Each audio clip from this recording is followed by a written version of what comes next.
الحمد لله رب العالمين والعاقبة للمتقين والصلاة والسلام على سید الانبیاء والمرسلین اما بعد۔ ہمارے ماحول معاشرہ میں بد دعائیں بہت زیادہ کی جاتی ہیں۔ اولاد کے لیے بد دعائیں، اپنے لیے بد دعائیں، رشتہ داروں کے لیے بد دعائیں، جس کے ساتھ ناراضگی ہے اس کے لیے بد دعائیں۔ لیکن رسول اللہ صلی اللہ علیہ وسلم نے 3 لوگوں کے خلاف بد دعا کرنے سے منع کیا ہے، اور ایک چیز کے حوالہ سے بد دعا کرنے سے منع کیا ہے۔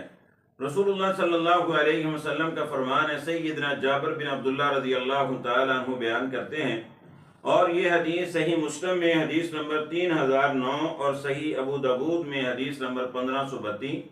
نبی پاک صلی اللہ علیہ وسلم نے فرمایا، لا تدعوا علی انفسکم، اپنے آپ کے خلاف بد دعا نہ کیا کرو۔ بے شمار ہمارے ماحول معاشرہ میں ایسے لوگ موجود ہیں جو اپنے خلاف بد دعائیں کرتے ہیں، اپنے اوپر لعنتیں ڈالتے ہیں، اپنے لیے کوئی بھی غصہ آ گیا، ناراضگی ہو گئی، اپنے لیے بد دعا کرنی شروع کر دیتے ہیں۔ تو رسول اللہ صلی اللہ علیہ وسلم نے منع کیا، لا تدعوا علی انفسکم، اپنے خلاف بد دعا نہ کیا کرو۔ اور اسی طرح ہمارے ماحول معاشرہ میں بے شمار ایسے لوگ ہیں جو اپنی اولاد کے خلاف بد دعائیں کرتے ہیں۔ وَلَا تَدْعُوا عَلَىٰ أَوْلَادِكُمْ، نبی صلی اللہ علیہ وسلم نے فرمایا اپنی اولاد کے خلاف بد دعا نہیں کرنی، بلکہ اولاد کے لیے ہمیشہ کوشش کرنی ہے، دعا ہی کرنی ہے۔ جتنا بھی غصہ آ جائے، کبھی بھی اپنی اولاد کے لیے بد دعا نہ کریں، بلکہ اولاد کے لیے دعا ہی کیا کریں۔ جس طرح بہت بڑے مفسر قرآن کے امام زمخشری رحمۃ اللہ علیہ، جنہوں نے عربی میں تفسیر الکشاف لکھی ہے، وہ فرماتے ہیں کہ ایک مرتبہ میری ٹانگ ٹوٹ گئی تو میری والدہ جو ہے نا وہ بڑی پریشان ہوئی، تو میں نے کہا امی جان آپ نے ہی تو بد دعا کی تھی میرے خلاف۔ تو فرمانے لگی بیٹا میں آپ کے لیے کیسے بد دعا کر سکتی ہوں؟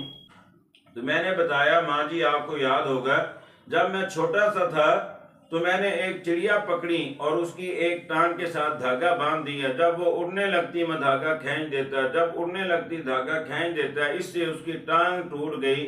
تو وہ بچپن تھا تو آپ نے بد دعا کی تھی، جیسے تو نے اس کی ٹانگ توڑی ہے اللہ تیری توڑے، تو آج میری ٹانگ ٹوٹ چکی ہے۔ جو بچپن میں آپ نے بد دعا کی تھی وہ آج پوری ہو چکی ہے۔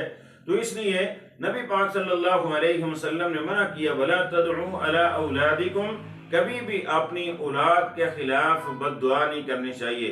اور تیسرے نمبر پر آپ صلی اللہ علیہ وسلم نے فرمایا، وَلَا تَدْعُوا عَلَىٰ خَادِمِكُمْ، کبھی بھی اپنے جو ملازم ہیں، اپنے جو خادم ہیں، اپنے جو نوکر ہیں، جو نوکرانیاں ہیں، گھر میں کام کاج کرنے والے، اور اسی طرح کھیتی باڑی میں دکان پر جو کام کرنے والے ہیں، کبھی بھی غصے میں آ کر ان کے لیے بد دعا نہ کیا کریں۔ بلکہ ابو داود میں حدیث موجود ہے، رسول اللہ صلی اللہ علیہ وسلم سے ایک صحابی نے پوچھا، اللہ کے رسول صلی اللہ علیہ وسلم میں اپنے خادم کو کتنی مرتبہ معاف کروں؟ آپ صلی اللہ علیہ وسلم نے فرمایا ایک دن میں 70 مرتبہ اس کو معاف کرنا ہے۔ تو اس لیے خادم سے کوئی بھی غلطی ہو جائے تو اس کے لیے بد دعا نہ کریں بلکہ اس کو معاف کر دیں۔ اور چوتھے نمبر پر نبی پاک صلی اللہ علیہ وسلم نے فرمایا کبھی بھی اپنے مال کے خلاف بد دعا نہیں کرنی کہ یا اللہ میرے مال کو تباہ کر دے، میرے مال کو برباد کر دے۔ کبھی بھی اپنی زمین کے حوالہ سے، دکان کے حوالہ سے، مال کے حوالہ سے کبھی بھی بد دعا نہیں کرنی۔ آپ صلی اللہ علیہ وسلم کا فرمان ہے، بعض دفعہ ایسے ہوتے ہیں قبولیت کی گھڑی ہوتی ہے، آپ رب سے جو مانگتے ہیں اللہ رب العزت وہی آپ کو عطا کر دیتے ہیں۔ آپ نے دعا کی ہے تو دعا مل جاتی ہے، بد دعا کی ہے تو بد دعا پوری ہو جاتی ہے۔ تو اس لیے کبھی بھی اپنے لیے بد دعا نہ کریں، اپنی اولاد کے لیے بد دعا نہ کریں، اور اسی طرح اپنے خادموں کے لیے بد دعا نہ کریں، اور کبھی بھی اپنے مال کی طرف کے حوالہ سے دعا نہ کریں بلکہ مال میں برکت اور حلال اور طیب کی کوشش کیا کریں۔